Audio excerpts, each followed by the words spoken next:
Setelah pergi dari rumah Bu Claudia, aku langsung menghubungi Nickel. "Kamu sudah ada di kantor, babe?" tanyaku.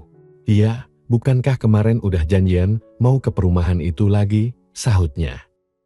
"Oke, tunggu aja. Sebentar lagi juga aku tiba di kantor," ucapku. Dari rumah klasik Bu Claudia, hanya dibutuhkan waktu setengah jam untuk mencapai rumahku. Tapi aku tidak memasukkan mobil ke garasi rumahku. Ku minta Nike agar keluar dari kantor dan masuk ke dalam mobilku, agar bisa menghemat waktu. Karena aku ingin ke toko yang menjual segala perabotan rumah, dari segala jenis furnitur sampai ke barang-barang elektronik, tersedia lengkap di toko itu. Tak usah disebut namanya ya, nanti disangka iklan pula. Menghabiskan waktu lebih dari sejam, aku dan Nike di toko yang serba lengkap itu. Kemudian aku meminta agar semua yang telah kubeli itu diantarkan ke rumah di kompleks perumahan elit itu, sekaligus minta dipasangkan semua pada tempatnya masing-masing. Kemudian kami menuju kompleks perumahan yang terletak agak di luar kota itu. Pada waktu para tukang yang membawa perabotan rumah itu sedang memasang segala yang sudah kubeli di tempatnya masing-masing, aku dan Nike menuju kantor manajemen perumahan itu untuk menyelesaikan pembayaran rumah yang telah dipilih oleh Nike. Tentu saja Nike yang harus menandatangani akte jual beli rumah itu di depan notaris yang sudah hadir di kantor manajemen. Karena rumah itu memang kuhadiahkan untuknya. Keuntungan dari penjualan ketiga kapal tanker itu sangat banyak, sehingga dana yang kupakai untuk membeli rumah itu terasa sedikit, meski nilainya miliaran. Setelah transaksi di depan notaris itu selesai, aku dan Nike kembali ke rumah yang sudah kubayar lunas itu. Ternyata semua perabotan baru itu sudah selesai dipasang di tempatnya masing-masing. Aku pun tak lupa memberikan uang tip kepada para tukang yang sudah memasang dan menata semua perabotan itu. Setelah para tukang itu berlalu, Nike tampak ceria sekali. Karena kemarin, rumah itu masih kosong melompon, tapi kini sudah lengkap semua. Bahkan peralatan kitchen pun sudah dilengkapi oleh perabotannya yang serba baru. Aku jadi tak bisa bicara rasanya Ban, karena aku tak menyangka akan mendapatkan hadiah yang selengkap dan semahal ini, kata Nike sambil memberiku hadiah di TV-ku. "Kan sebulan lagi, kamu akan menjadi permaisuriku, Beb," ucapku. "Siap sayang, aku kan sudah menjadi milikmu, jadi apapun yang akan kamu lakukan, aku akan selalu mengikutinya," sahutnya. "Sebulan setelah menikah, kamu akan menjadi direktur utama pula, jadi mulai saat ini, kamu harus bisa menjaga wibawa. Soalnya para manajer yang akan menjadi anak buahmu, semuanya sudah sarjana, sedangkan kamu baru kuliah semester pertama. Jadi, pandai-pandailah memimpin perusahaan nanti ya," ucapku. "Siap Bang, aku akan berusaha untuk melakukan yang terbaik untuk perusahaan. Aku sudah banyak membaca dan menghafalkan buku-buku tentang manajemen, leadership dan sebagainya. Mudah-mudahan aja pengetahuanku tidak kalah oleh manajer-manajer yang semuanya sarjana itu," ucap Nike. "Besok kan hari Sabtu, jadi kita habiskan weekend kita di rumah ini ya," ucapku. "Iya Bang, hitung-hitung refreshing aja ya," tanya Nike. "Iya, sekalian membuktikan apakah benar selama ini kamu belum pernah melakukannya dengan lelaki manapun, siap?" tanyaku. "Siap sayang, kalau abang mau, sekarang juga aku siap," sahutnya. "Gak usah terburu-buru, besok aja, hitung-hitung bulan madu pre-wedding," ucapku.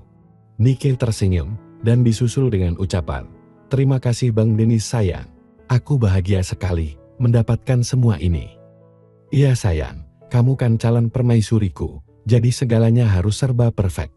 Tinggal mobilnya yang belum ada," ucapku. "Kantornya kan dekat dari sini, jalan kaki juga bisa, hitung-hitung olahraga tiap hari," ucap Nike. "Hus, jangan sayang, kita belum pada jadi sarjana. Sementara para manajer sarjana semua, kekurangan itu harus diimbangi dengan tampil seperfect mungkin. Mana ada direktur utama jalan kaki, nanti diketawain oleh anak buah kita Nike," ucapku. Iya Der, tapi kalau mau beliin mobil, pilih yang matic ya. Soalnya kalau manual, aku belum bisa nyetirnya," ucap Nike. "Ya iyalah, mobilku sendiri bisa manual bisa matic, tapi aku selalu menggunakan matic tiap kali nyetir. Di zaman sekarang yang sering macet di jalan, mobil Matic lebih tepat untuk digunakan. Makanya pabrik-pabrik mobil juga punya rencana bahwa kelak mobil itu harus Matic semua. Menyesuaikan dengan perkembangan zaman, ucapku. Beberapa saat kemudian, kami pulang ke kantor lagi, karena masih jam kerja. Aku dan Nikes sudah janjian bahwa besok pagi dia harus sudah ada di rumah baru itu sebelum jam 9 pagi. Dan aku berniat untuk membuktikannya besok juga. Sementara pernikahanku dengan Nika sudah kujadwalkan pada bulan depan di tanggal muda. Tentu saja aku harus minta restu dulu kepada mama, kepada papa dan mami. Dan yang termasuk sangat penting adalah meminta restu kepada Tante Aini. Karena aku tak mungkin seperti sekarang ini kalau tidak ada Tante Aini. Tante Irenka juga termasuk yang harus ku kasih tahu rencana pernikahanku dengan Nikel. Nanti pernikahan kita sederhana saja ya, jangan gede-gedean. Yang penting keluargamu dan keluargaku hadir semua, ucapku ketika masih dalam perjalanan pulang. Iya, aku juga tidak menginginkan pesta besar-besaran. Yang penting kita disahkan dulu sebagai suami istri Bang, sahut Nikel. Memangnya kamu udah siap untuk menjadi ibu rumah tangga babe? Tanyaku. Siap Bang, aku sudah ingin melayani pria yang sangat kucintai, sahutnya. Jika pada suatu saat kamu dimadu olehku, bagaimana? Tanyaku. Kalau memang harus begitu, silahkan saja, karena aku sudah banyak mempelajari bahwa istri yang rela dimadu oleh suaminya akan ditempatkan di surga, ucapnya. Seandainya aku ini raja, kamu adalah permaisuriku, yang lain hanya selir, ucapku. Yang penting aku jangan disakiti aja nanti Bang, sahutnya. Mana mungkin aku mau menyakitimu, percayalah. Kamu ini sosok yang paling kucintai di dunia ini, ucapku. Nikel lalu berkata, abang juga pria yang paling kucintai di dunia ini. Sebelum tiba di rumahku, ku belokkan mobilku ke perkarangan sebuah restoran yang letaknya tidak jauh dari rumahku. Kita makan dulu ya, aku sudah lapar sekali beb, ucapku. Nike cuma mengangguk dengan senyum manisnya, lalu turun dari mobilku dan bersama-sama melangkah ke restoran itu. Setelah makan, barulah kami lanjutkan perjalanan menuju rumahku, yang letaknya sekitar 100 meter dari restoran itu. Setibanya di rumahku, Nikel langsung masuk ke ruang kerjanya, yang bersatu dengan ruang kerjaku. Sementara aku, langsung masuk ke dalam kamarku.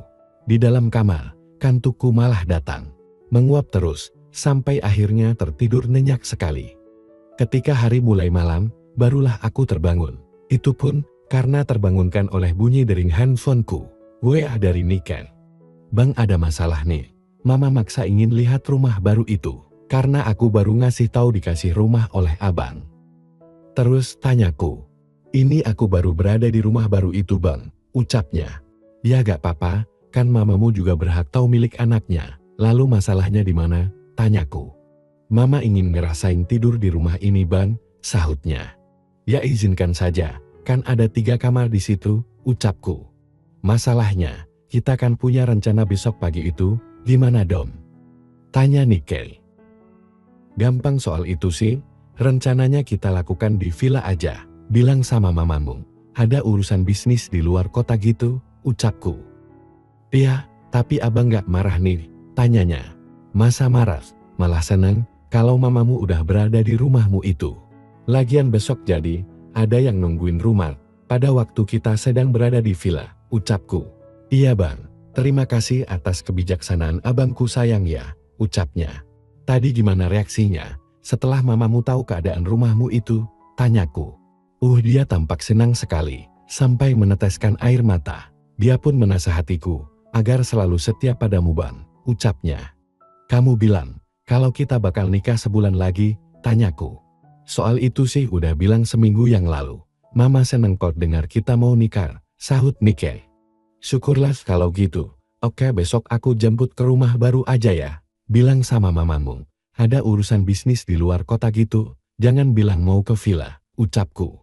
Iya sayang, sampai jumpa besok pagi ya, ucap Nikel. Iya, sahutku.